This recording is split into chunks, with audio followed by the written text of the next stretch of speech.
Cool video လေးက three phase system wiring diagram panel ထဲမှာဘယ်လို install လုပ်တယ်ဆိုတာကိုပြပြသွားမှာဖြစ်ပါတယ်။ three phase panel တွေကိုရန်ကုန်မှာရှိတဲ့ condo ထမ်းမြင့် condo တွေပြီးတော့အိမ်ယာဝင်းတွေမှာအများဆုံးတွေ့ရတတ်ပါတယ်။ three phase system ကိုကျွန်တော်တို့ကတက်တိုင်ရနေပြီးတော့ line 1 line 2 line 3 နဲ့ထွဲဆိုပြီးတော့ယူပြီးတော့အိမ်မှာရှိတဲ့ energy meter တွေကိုအရင်ဝင်ပါမယ်။ energy meter ကနေအထွက်ပေါ့အကိုရင်းဘက်မှာ line 1 line 2 line 3 နဲ့ထွဲကကျွန်တော်တို့အိမ်မှာရှိတဲ့ three phase panel တွေကိုဝင်ရောက်တက်ဆင်ရမှာဖြစ်ပါတယ်။အိမ်မှာရှိတဲ့အသုံးပြုမဲ့ဒီ distribution panel distribution box မှာဆိုရင် three phase MCCB တစ်လုံးပါမယ်။ main network ဝင်ဖို့ network bar တစ်ခုပါမယ်။ပြီးရင် three phase MCCB ကနေတစ်လိုင်းချင်းစီကို line 1တော့ခွဲထုတ်တဲ့ 2 port MCB နဲ့ 2 port RCD တစ်လုံးစီပါမယ်။ line 1 line 2 line 3ပေါ့ line 1 line 2 line 3တစ်ခုချင်းစီအတွက် 2 port MCB တစ်လုံးပါမယ် 2 port RCD တစ်လုံးပါမယ်။အဲဒီကအထွက်တွေကိုမှလုပ်တွေကိုမြတ်တသုံးဆက်ရမှာဖြစ်ပါတယ်။ network main network bar ကနေလည်းအဲ့လိုပဲဒီ line 1 line 2 line 3တစ်ခုချင်းစီခွဲထားတဲ့စီကို RCD ကိုဝင်မယ် main ကိုဝင်မယ်ပြီးတော့မှ RCD ကအထွက် RCD MCB ကအထွက်ကနေမှတစ်ခုချင်းစီရဲ့ network bar တစ်ခုချင်းစီထပ်ခံလိုက်တာဖြစ်ပါတယ်။အခုကျွန်တော်တို့အသုံးပြုမဲ့ panel မှာက three phase MCCB ကိုအသုံးပြုထားပြီးတော့ network ကို main network အဝင်ကိုဒီ network bar မှာလာတက်ဆင်ပြီးအောက်လောက်ဖက်ဆိုင်မှာရှိတဲ့ MCB နဲ့ RCB ရဲ့အဝင်မှာပါ network ကိုဖြတ်တောက်ပေးရဖြစ်ပါတယ်။တဆင့်ဖြတ်ပေါ့နော်။4 port MCCB ကိုသုံးတဲ့အခါကျရင်တော့4 port MCCB ကပေါ်ဘက်ဆိုင် upstream အနေထားနဲ့ဖြစ်ပြီးတော့2 port MCB နဲ့2 port RCD က downstream အနေထားဖြစ်ပါတယ်2 port MCB နဲ့ RCD downstream ကဒီ fault ဖြစ်လို့ short circuit ဖြစ်လို့ leakage ဖြစ်တဲ့အခါကျရင်သူတို့ချက်ချတာတဲ့ပို့ပြီးတော့ကြော်ပြီးတက်ခဲ့တယ်ဆိုရင်အပေါ် upstream ဖြစ်တဲ့3 volt MCCB ဒါမှမဟုတ်ရင်4 volt MCCB ကဖြတ်ချပေးမှာဖြစ်ပါတယ်ဒီမှာတော့4 volt မသုံးမဲ့နဲ့3 volt သုံးထားတဲ့အတွက်ကြောင့်နည်းနည်းတော့စိတ်မဖြစ်ဘူးပေါ့နော်ဒါပေမဲ့ဈေးနှုန်းရက3 volt နဲ့4 volt နဲ့ဆိုရင်4 volt MCCB ကဈေးကြီးတာဖြစ်တဲ့ကြောင့်တချို့အင်ရှင်တွေကလှုပ်လျှော့ကျင်နေဆိုရင်ကျွန်တော်တို့အနေနဲ့3 volt MCCB ကိုအသုံးပြုပေးရမှာဖြစ်ပါတယ်အခုဒီ diagram မှာဆိုရင်ကျွန်တော်တို့က2 volt MCB နဲ့2 volt RCD ကဒီ RFA ပေါ့ line 1 data circuit နောက်ထပ်2 volt RCD နဲ့ MCB ကလည်း line 2 အတွက်တက်စားခဲ့ line 3အတွက်လည်းအဲ့လိုနှလုံးစီတက်စားခဲ့ဆိုတော့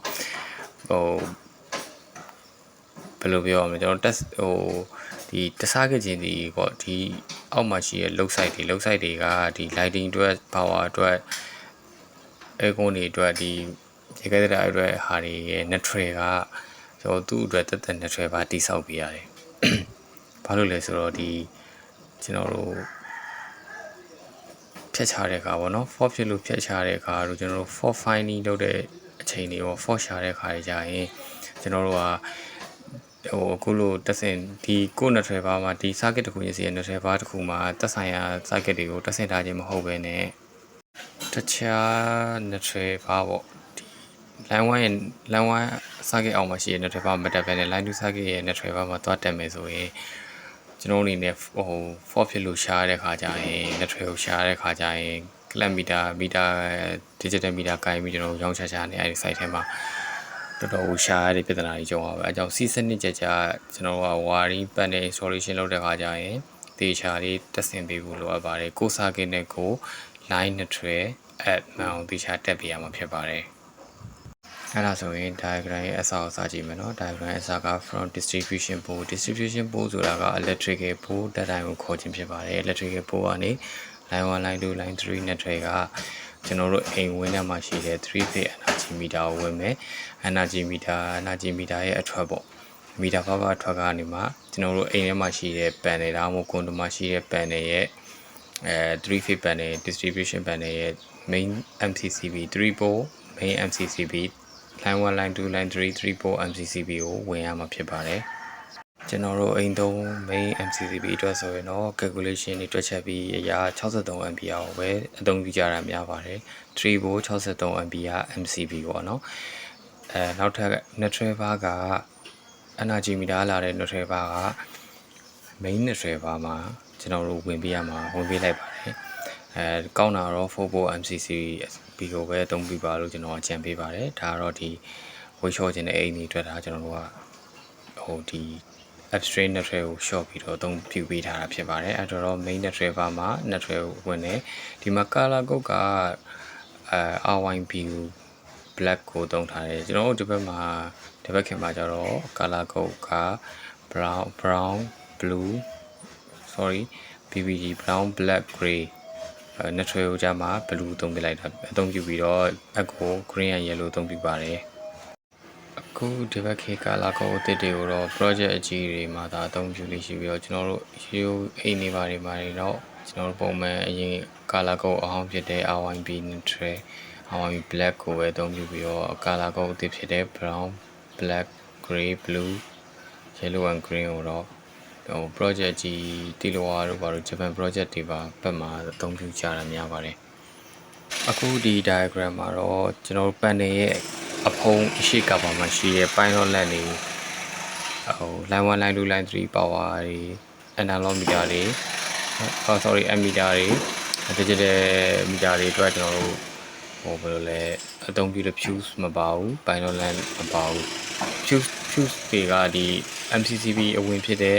line 1 line 2 line 3အထွက်ကနေမှ fuse ကိုသွားတယ် fuse ကနေမှ pilot lamp panel ရဲ့ cover မှာရှိတဲ့အဖုံးမှာရှိတဲ့ pilot lamp ကိုသွားတယ်ammeter voltmeter ဆိုရင် ammeter ဆိုရင် CT တွေပါမယ် voltmeter ဆိုရင်ကျွန်တော်တို့ကဒီအပေါ်မှာထွက်တဲ့ line 1 line 2 line 3 neutral ပေါ့single phase ဆိုရင် line 1 neutral ကိုပို့ပေးရမှာဖြစ်ပါတယ် ammeter ဆိုရင် CT coil ကိုဖြတ်ပြီးတော့မှဒီပို့ပေးရမှာဖြစ်ပါတယ် current transformer CT coil တွေကိုတော့ MCCB အထွက် line 1 line 2 line 3မှာတက်ဆင်ပေးရမှာဖြစ်ပါတယ်တချို့ကကြတော့ဒီ line 1 line 2 line 3အထွက်ကနေမှဒီ 2 MCB ကိုပေါ့တိုင်းရမသွားဘဲနဲ့1 way 1 in 3 way 1 in 5 way 1 in 8 way distribution block တွေအသုံးပြုပြီးတက်တာလည်းတွေ့ရပါတယ်အဲ့ဒါဆိုရင်အခုတက်တိုင်ကနေ energy meter ကိုလာတဲ့ energy meter ကနေ3 volt MCCB ကိုရောက်သွားပြီ3 volt MCCB အထွက်ကနေမှ line 1 line 2 line 3ကိုတစားကရင်စီပြန်ခွဲမယ် line 1 R phase ပေါ့အနီရောင်လေးကအပေါ်ဆုံးမှာရှိတဲ့2 volt MCB ကိုဝင်မယ်ဒီ neutral main neutral ဘာကနေမှလဲ neutral တစ်ချောင်းက2 volt MCB ကိုဝင်မယ်2 volt MCB ကအထွက်ကနေမှ2 volt RCD ကို line နဲ့ neutral နဲ့ကြံပါခုံပေးလိုက်မယ်ခုံပြီးတော့2 volt RCD ကအထွက် line ကိုလုတ်ဆိုင်1 volt breaker တွေကိုပို့ပေးရမှာဖြစ်ပါတယ်လုတ်ဆိုင်1 volt breaker တွေတစ်ခုနဲ့တစ်ခုကိုလည်းကြံပါပေါ့ဖာကျိုးနဲ့ကြံပါခုံဒါမှမဟုတ်ရင်ကျွန်တော်တို့ကုန်းပါအသုံးပြုပြီးတော့လည်းတက်ဆင်ပေးလို့ရပါတယ်ဒီလုတ်ဆိုင်1 volt အထွက်တရားမှာလုတ်ဆိုင်တွေဖြစ်တဲ့ lighting တို့ power aircon refrigerator အိမ်သုံးတဲ့ပစ္စည်းတွေကိုပို့ပေးမှာဖြစ်ပါတယ် lighting နဲ့ဆိုကျွန်တော်တို့များသောအားဖြင့် C10 ပေါ့ MCB 1 volt MCB C10 ဒါမှမဟုတ်1 volt MCB C16 power တက်ဆိုရင်1 volt MCB C16 or 1 volt MCB C20 aircon တက်ဆိုရင် C20 or C32 ပေါ့refrigerator တို့ဘာလို့ဆိုလဲကျွန်တော်တက်စားချုပ်ခွဲပေးတယ် washing machine တို့ဘာလို့လဲ C16 သုံးပြီးတော့တက်စားချုပ်ခွဲပေးပါတယ် water heater တို့ဘာလို့ဆိုလဲတက်စားချုပ်ခွဲပေးပါတယ်စိုက်ထက်ရောက်နေတာဖြစ်တဲ့ကြောင့်အတန်လေးနည်းနည်းစီအောင်သိခံပြပါနော်နောက်ထပ် line 2 yellow fake ကလည်းအဲ့လိုပဲ2 volt MCB နဲ့2 volt RCD ကို line ဝင်မယ်20ဘာနေပြီးတော့20တချောင်းကို2 volt MCB နဲ့2 volt RCD ပြောဝင်မယ်ပြီးရင်ကျန်ပါပုံပြီးတော့ RCD ကအထွက် line 20ကိုကြတော့20ဘာကိုသွားမယ်20ဘာအထွက်တွေမှာလုံးဆိုင်တွေမှာရှိတဲ့20ဘာ20တွေအတွက်ပို့မယ် RCD ကထွက်တဲ့ line ကိုတော့ဒီလုံးဆိုင်မှာရှိတဲ့1 volt breaker တွေကိုပို့ပေးရမှာဖြစ်ပါတယ်ဒီ1 volt breaker တို့ breaker ကတော့ခုနကလိုကုန်းပါလင်ပါနဲ့တစ်ခုနဲ့တစ်ခုကိုဆက်သွယ်တက်ဆင်ပေးရမှာဖြစ်ပါတယ် main MCCB ကအထွက် blue fade line 3ကလည်း2 volt MCB နဲ့ RCD ကို line ပို့မယ် main neutral bar ကနေ neutral ကို2 volt MCB နဲ့2 volt RCD ကိုပို့မယ် Double RCDR အတွက် line ကိုလုံးဆိုင်မှရှိတဲ့ one more breaker တွေစီကိုပို့ပြီး one more breaker အချင်းချင်းတင်ပါအောင်ခုံပါနဲ့တူပင်ကူးကျွန်ပါခုံထားမယ်နှစ်ထွေကတော့ RCD Double RCDR အတွက်နှစ်ထွေကတော့နှစ်ထွေပါကိုပို့ပြီးတော့နှစ်ထွေပါနေအထွက်လိုအပ်တဲ့နှစ်ထွေယူသုံးရမယ့်နေရာတွေကိုပို့ဆောင်ပေးမှာဖြစ်ပါတယ်အခု diagram picture လေးမှာကဒီ breaker တွေကိုအောက်ကနေဝင်ပြီးအပေါ်ကနေထွက်ထားပါတယ်เนาะကျွန်တော်မြန်မာနိုင်ငံမှာကတော့အပေါ်ကနေဝင်ပြီးတော့အောက်ကနေဒါလုတ်ဆိုင်တွေကိုအသုံးပြုပေးတာဖြစ်ပါတယ်အခုဒီဗီဒီယို 3-phase wiring diagram installation ကိုနားလည်လိမ့်မယ်လို့မျှော်လင့်ပါတယ်အခုပုံလေးကဒီ control တစ်ခုမှရှိတဲ့ 3-phase wiring system installation လုပ်ထားတဲ့ပုံလေးဖြစ်ပါတယ်ဒီပုံလေးတွေက 3-phase system wiring diagram ပုံလေးဖြစ်ပါတယ်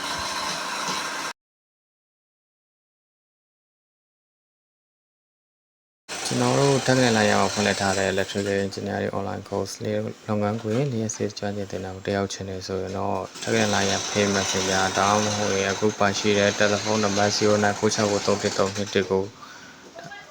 0940268889ကိုဆက်သွယ်ပြီးမှတက်ရောက်နိုင်ပါတယ်အားလုံးကျေးဇူးများတင်ပါတယ်